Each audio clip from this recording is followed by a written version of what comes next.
Bonjour et bienvenue dans cette vidéo qui vous permettra de compléter le dossier sur le théorème de Pythagore que j'ai déposé sur Pronote et envoyé par mail.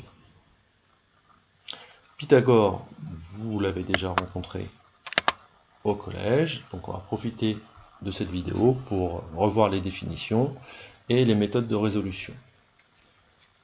Donc, le théorème de Pythagore s'applique dans un triangle rectangle. Un triangle rectangle, c'est un triangle dont l'un des angles est égal à 90 degrés. Cet angle B a pour support le côté BA et le côté BC. Le côté qui lui fait face, le côté AC, est appelé hypoténuse. C'est le plus grand côté. Donc lorsque je suis dans cette configuration, triangle avec un angle droit, le théorème de Pythagore me permet d'écrire que l'hypoténuse au carré est égale à la somme des carrés des deux autres côtés. Donc ça c'est pour le théorème de Pythagore. La réciproque.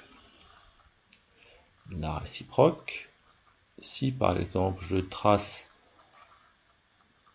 à main levée un triangle dont je ne connais pas la valeur des angles, mais je connais la longueur des côtés, si je connais la longueur des côtés et que par calcul je vois que mn au carré c'est égal à om au carré plus on au carré, alors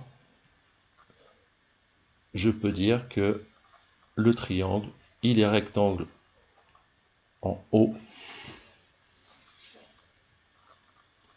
Donc vous voyez que à chaque fois, le, le sommet qui porte l'angle figure dans la somme des deux côtés. Il n'est jamais tout seul dans l'hypoténuse.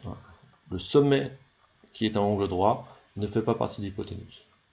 Donc une fois qu'on a revu donc, ces deux principes, donc, si j'ai un triangle rectangle, donc un angle de 90 degrés, alors je peux écrire cette formule. Inversement, si cette formule est valable dans un triangle rectangle, alors vous pouvez dire que l'un des sommets est rectangle et vaut 90 degrés. On va passer à une application maintenant. Donc prenons au hasard ce triangle. Je vais mettre une valeur de 7 sur l'hypoténuse et je vais prendre 5 sur un côté et le troisième, je ne connais pas. Donc je suis bien dans la configuration où j'ai h qui est égal à 90 degrés. Je peux donc écrire que QP au carré c'est égal à HP au carré plus HQ au carré. Je remplace par les valeurs. QP c'est mon hypoténuse, elle vaut 7. HP c'est ce que je cherche. Et HQ elle vaut 5. J'effectue les calculs. Donc ça fait 49 qui est égal à mon inconnu au carré, plus 25.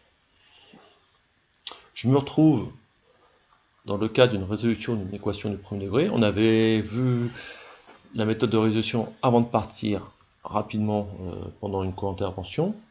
Là, je veux retrouver uniquement cette valeur-là toute seule d'un côté d'une signe égale. Donc là, il faut que je me débarrasse de 25. Cette fois-ci, ce n'était pas un multiplié, mais c'est une addition. Donc pour annuler l'addition, je vais faire une soustraction. Même principe que pour la multiplication. Hein. Ce que j'ai fait dans le membre de droite, il faut que je fasse aussi ça, la même opération dans le membre de gauche pour préserver mon égalité. Et donc ce résultat-là, effectivement, ça fait 0. Là, je vais avoir 14. 24 plutôt, sera mieux.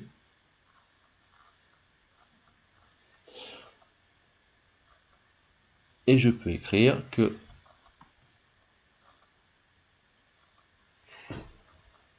la valeur que je cherche au carré est égal à 24. Donc j'ai pas fini le calcul, là j'ai deux nombres, un nombre qui est positif, donc je peux prendre ce que vous avez certainement vu, je peux utiliser une opération mathématique qui permet d'annuler un carré. Je cherche donc là le nombre qui au carré donne 24. Donc cet outil, cette fonction s'appelle la racine carrée, et même principe, quand je prends la racine carrée d'un côté, je prends de l'autre côté aussi la racine carrée du nombre. Racine carrée d'un nombre au carré, c'est le nombre que je cherche, donc je trouve que mon côté est égal à la racine de 24. Comment calculer ça?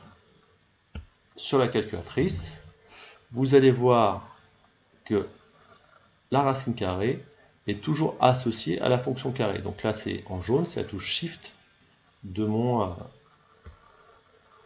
ma calculatrice. Donc je vois apparaître le symbole de la racine carrée, je fais racine carrée de 24, j'obtiens 4,89, je vais arrondir on va dire au dixième, et je vais donc obtenir une valeur donc qui est égale à 4,9. Je peux donc écrire que le côté HP que je cherchais, dont je cherchais une valeur, est égal à 4,9 unités. Donc voilà pour la méthode de résolution. Je vous invite à faire tous les exercices du document et je vous enverrai la correction pour pouvoir faire le DM de fin de semaine. Bon courage et à plus tard.